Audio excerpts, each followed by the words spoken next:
This is Catherine Mayorga, an American woman who says Cristiano Ronaldo raped her in 2009. They met at the Rain nightclub in Las Vegas. In these photographs taken on the same night as the alleged rape, the former Real Madrid star can be seen with Mayorga. According to claims contained in legal documents submitted to a Nevada court, they partied into the early hours of the morning in Ronaldo's penthouse suite at the Hotel Palms. Mayorga's legal team allege Ronaldo gave her some clothes for her to change and go into a jacuzzi. But her lawyers say that while she was getting dressed, Ronaldo entered the room, exposed himself, and asked her for a kiss. The aspiring model at the time says after she kissed the football star, he raped her, an allegation that Ronaldo and his legal team have denied. The German publication Der Spiegel has reported that in 2010, Catherine Mayorga and her lawyer met Cristiano Ronaldo's legal team in Las Vegas. The striker for Real Madrid at the time reportedly did not make an appearance. The magazine says Mayorga signed a non-disclosure agreement in exchange for $375,000. In response to questions from lawyers at the time, Ronaldo reportedly said she said no and stop several times. He went on to say she said that she didn't want to, but she made herself available.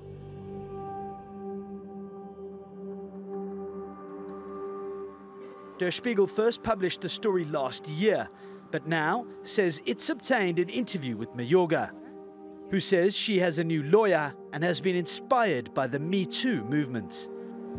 On his Instagram account on Friday, Cristiano Ronaldo again dismissed the claims. Fake news. You wanna promote by my name? It's normal. They want to be famous to say my name. Yeah, but it's part of the job. I'm a happy man. And all good. On Monday, Las Vegas police announced the case had been reopened because new information has been brought forward, but declined to name Ronaldo as a suspect. On Wednesday, Catherine Mayorga's legal team is expected to outline the evidence at a news conference in Las Vegas. Right, I'm joined by Christoph Winterbach, who is the sports editor at Der Spiegel. Now, Christoph, thank you very much for joining us on Beyond the Game. Gestafute and Ronaldo's lawyers have called that article a piece of journalistic fiction. Yet in the last year and a half, despite threatening you with legal action, they actually haven't taken you or Der Spiegel to court. What is the latest on that? And have you heard from the Ronaldo camp? Well, first of all, thanks for having me. Yes, this is a case that we reported about last year already, as you pointed out.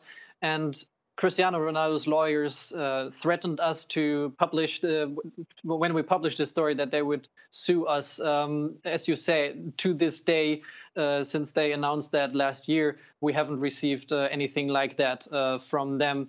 And I need to point out that the statement made by Ronaldo's lawyer this time, after we published last week, only states that he says it's an infringement of personal rights. He says the story is basically too private to become public.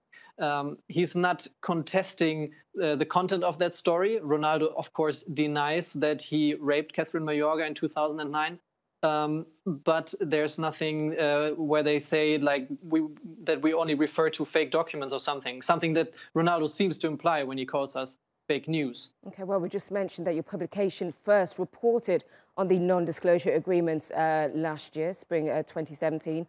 What's changed between then and now? And what's been the catalyst? Well, since we published, a lot of things happened, especially in Catherine Mayorga's life. She was very well aware of the Me Too movement. She saw other women coming out and talking about what they witnessed. And in her words, that encouraged her to speak out about the topic and the incident with Ronaldo herself. Plus, she now has a new lawyer who says that the settlement agreement that made her stay silent about the incident is illegal. he says it was void.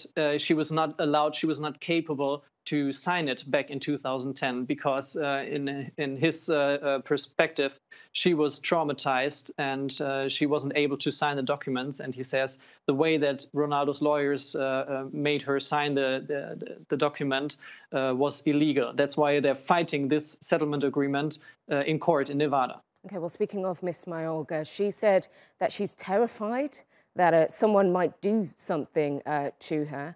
She signed the agreement because she didn't want her name in the public domain. Now, her name is in the public domain, her picture and effectively her life is in the public domain now. Why is that changed now? Why? Well, as I said, she has a new perspective on it with a new lawyer standing by. And she describes that she never found closure of the whole story. She says that she wants to have justice, and that's something that she wrote down in a letter that was part of the settlement terms in 2010. She wrote a letter to Ronaldo saying, quote, that he ruined her life and that she never forgave herself for signing this settlement agreement because she actually wanted this matter to be proceeded.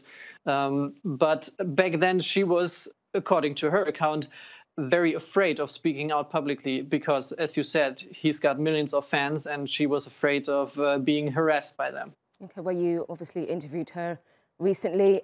How is Miss Mayorga? I mean, are the concerns of what this may do to a woman who's claimed that she's suffering from depression and post-traumatic stress from the alleged event? Well, I think we can already say that she's a very strong and very courageous woman for speaking out about this. No matter how it's going to develop, her name and her face is now out in the public, and it's stuck to this case. Two of my colleagues went to Las Vegas to talk to Catherine and to her family and to her lawyer. They talked with her for 3 days. And this at Der Spiegel, this whole investigation, this whole research has been a team effort from beginning to end, and it continues to be a team effort. So we try to be very careful when reporting about the story because it's a very sensitive issue, obviously. And when my colleagues returned from Las Vegas, having talked to her and her family for 3 full days, many hours, they said, we should go ahead, we should publish the story. Okay, Christoph, thank you so much for speaking to Beyond the Game.